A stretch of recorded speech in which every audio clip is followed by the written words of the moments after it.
O Senhor logo vem. Louvado seja Deus por mais um estudo que nós vamos fazer. Esse é o estudo de número 2, que tem como título Deus revela o futuro.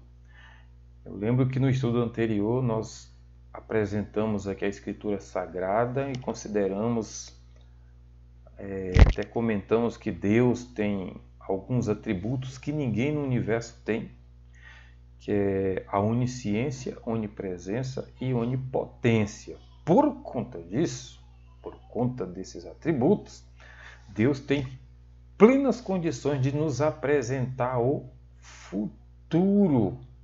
E o primeiro texto que a gente vai considerar aqui, para a nossa abertura aqui, está em Amós, capítulo 3, verso 7, diz assim, certamente o Senhor Deus não fará coisa alguma sem ter revelado o seu segredo aos seus servos, os profetas. Olha, veja bem, Deus está lá sentado no trono dele neste momento. E tudo que acontece neste planeta está sob o controle de Deus. E Ele pode revelar para nós, através de quem? Através dos seus profetas, através de sonhos, através de visões, e isto depois passando para a Escritura Sagrada, para que a gente possa ler e viver neste mundo sem tomar sustos, sem ter surpresa. Então, nada que acontece nesse mundo, para quem acompanha as profecias, nada é surpresa, nada é assustador, nada traz angústia, porque Deus abriu a cortina do futuro e apresentou para cada um de seus filhos. E o estudo que nós vamos fazer hoje, ele está baseado no livro de Daniel. Daniel é um profeta que eu sou fã de Daniel. Desde quando eu era criança, quando eu estudei lá já Daniel capítulo 6, Daniel na cova dos leões, aquilo me deixou fascinado, porque eu vi que era um homem de oração. E aqui nós vamos estudar hoje Daniel capítulo 2. Daniel ele viveu lá no ano 605 a.C., quando ele escreveu Daniel capítulo 2. Quando aconteceu, Daniel capítulo 2, e ali fala de um sonho, diz assim, e no segundo ano do reinado de Nabucodonosor. Quem era Nabucodonosor? Nabucodonosor era o rei de Babilônia. Então diz que ele teve sonhos. E o seu espírito se perturbou e passou-lhe o sono. Então imagine, ele teve um sonho lá na noite. E ele acordou, ficou perturbado. Não conseguiu mais dormir. Então o rei mandou chamar. Então quando amanheceu, o dia, eu imagino, o rei mandou chamar os magos, os astrólogos, os encantadores, os caldeus, para que declarassem ao rei os seus sonhos. E eles vieram e se apresentaram diante do rei, e o rei lhe disse, tive um sonho. E para saber o sonho está perturbado o meu espírito. Olha, deve ser um sonho muito estranho, muito revelador, porque ele ficou perturbado por causa deste sonho. Olha o que diz aqui, continuando o verso. Aí os caldeus, estavam ali diante do rei, estavam os encantadores, os astrólogos, os adivinhos. E os caldeus disseram assim, ao rei, disse em aramaico, ó rei, vive eternamente, dize os sonhos a teus servos e daremos a interpretação. Aí respondeu o rei e disse aos caldeus, olha que coisa interessante, o assunto me tem escapado. O que o rei quer dizer com isso? Olha, eu sonhei, mas eu esqueci o sonho. Gente, que negócio interessante aqui, E eu costumo dizer que Deus, na palavra de Deus, nada é por acaso. Tudo é providência. E por providência divina, o rei sonhou, acordou, ficou perturbado, perdeu o sonho, só que ele esqueceu o sonho. E ele continuou dizendo assim para os caldeus, se não me fizerdes saber o sonho e a sua interpretação, sereis despedaçados, e as vossas casas serão feitas em monturo. Que encrenca. Se eles não contassem o sonho e não dessem a interpretação, toda a casa deles seria despedaçada. Quando fala a casa deles, é tudo que tem dentro de casa. Se tiver filho dentro de casa, vai ser despedaçado. Se tiver a esposa dentro de casa, vai ser despedaçado. Se tiver sogra lá dentro também, tudo vai ser despedaçado. Aí tava uma encrenca boa, né? Olha o que responderam os caldeus na presença do rei. E disseram: não há ninguém. Olha que coisa interessante. Marcou isso daí, ó, coloquei aí, isso é bem em destaque. Não há ninguém sobre a terra que possa declarar a palavra ao rei. Pois nenhum rei há, grande ou dominador, que requeira coisa semelhante de algum mago, de um astrólogo, de um caldeu. Olha, o que eles falaram? Ô rei, o que você está pedindo para a gente? Para contar um sonho que você sonhou e você esqueceu, ninguém na face da terra já pediu isso. Ninguém. Porque o assunto que o rei requer é difícil. E ninguém há que possa declarar diante do rei. Olha que coisa que eu achei interessante aqui. Ó. Senão os deuses cuja morada não é com a carne. Olha, pode até ser que tenha um Deus aí que interprete, que conte o sonho que você teve, que depois dê a interpretação. Mas aqui com a gente, aqui nesta terra, aqui nesta carne, não existe.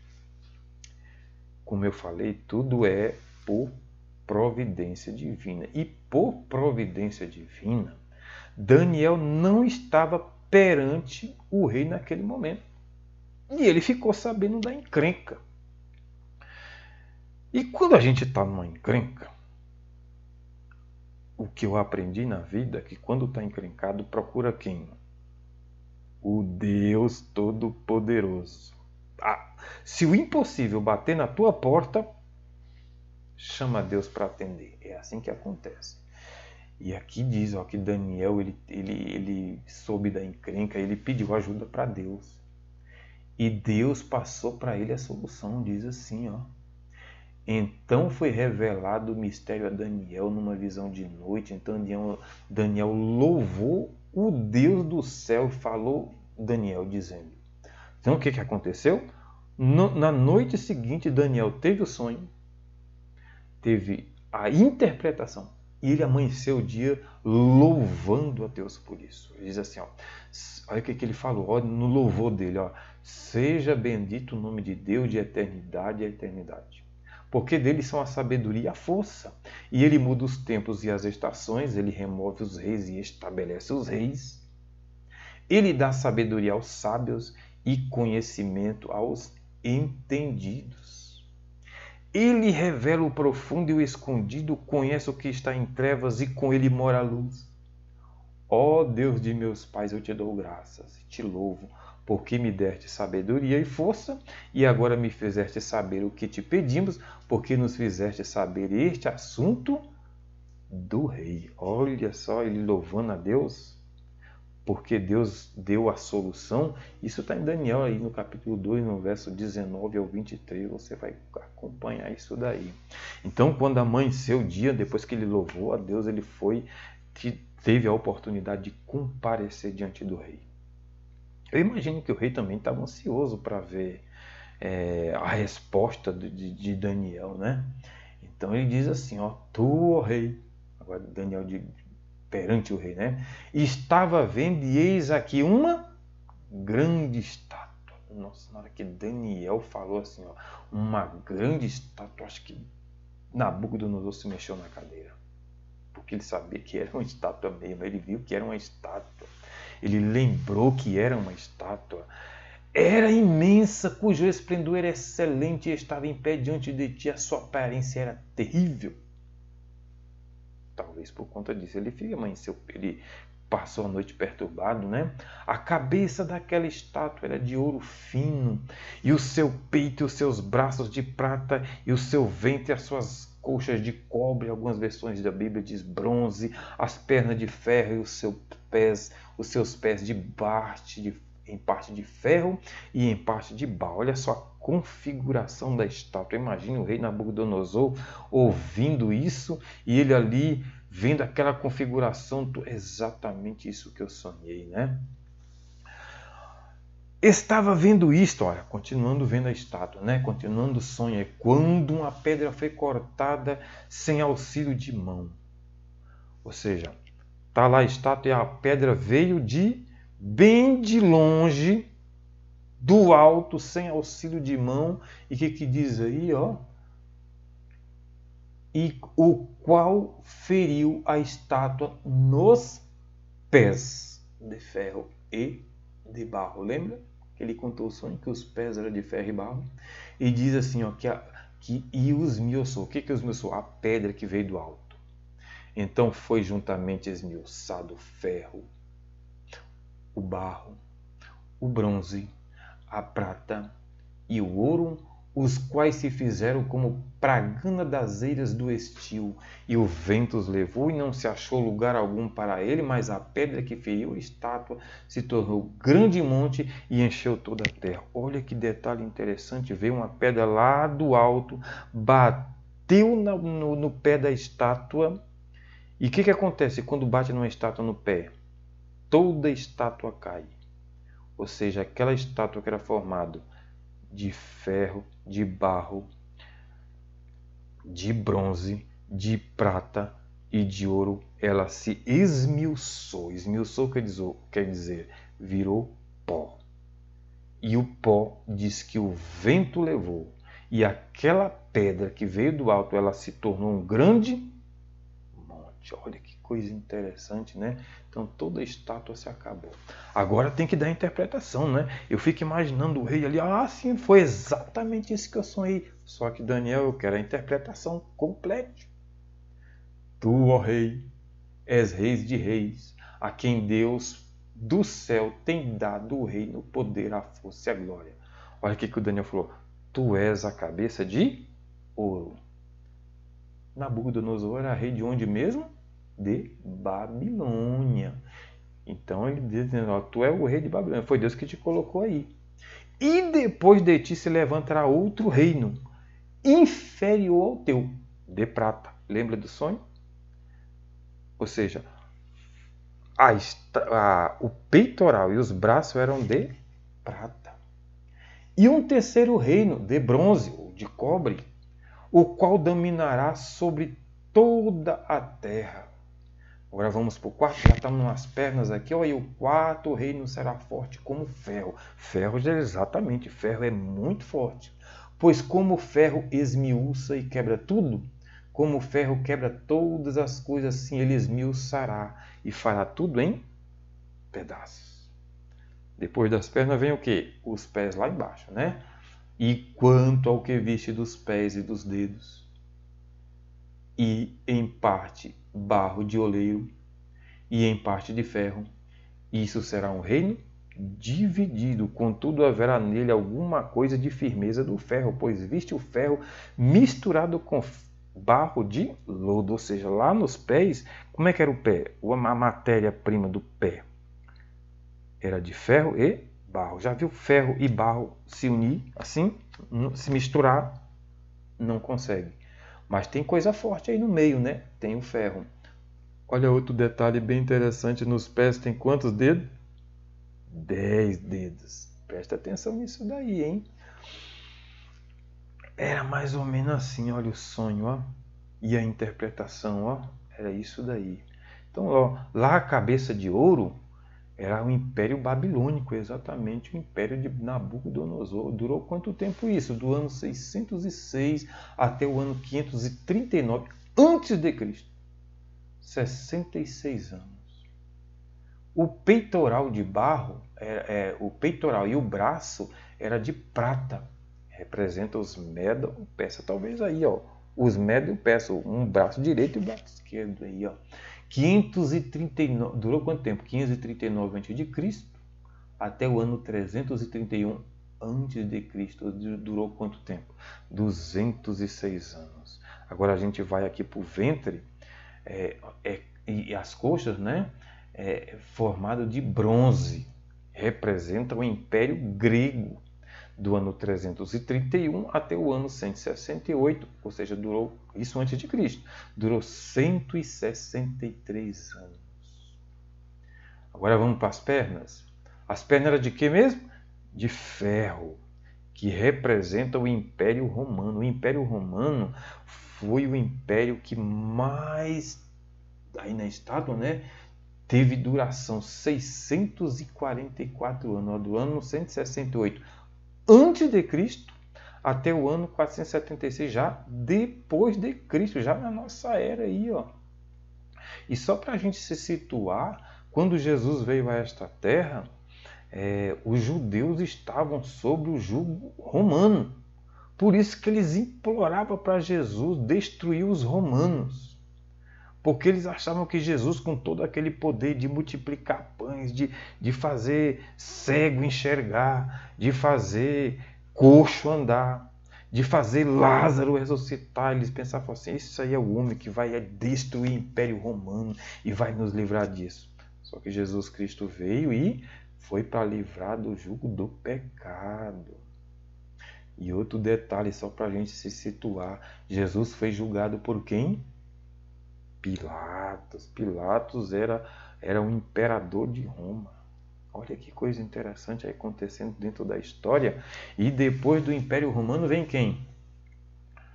Lá os pés, olha, de ferro e de barro, que representa toda a Europa. Isso após o ano 476, com a queda do Império Romano, até agora a história atual.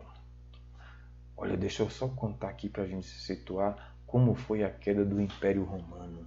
O Império Romano, lembra do ferro, que era muito forte, que quebra tudo? Por isso que durou 644 anos, né?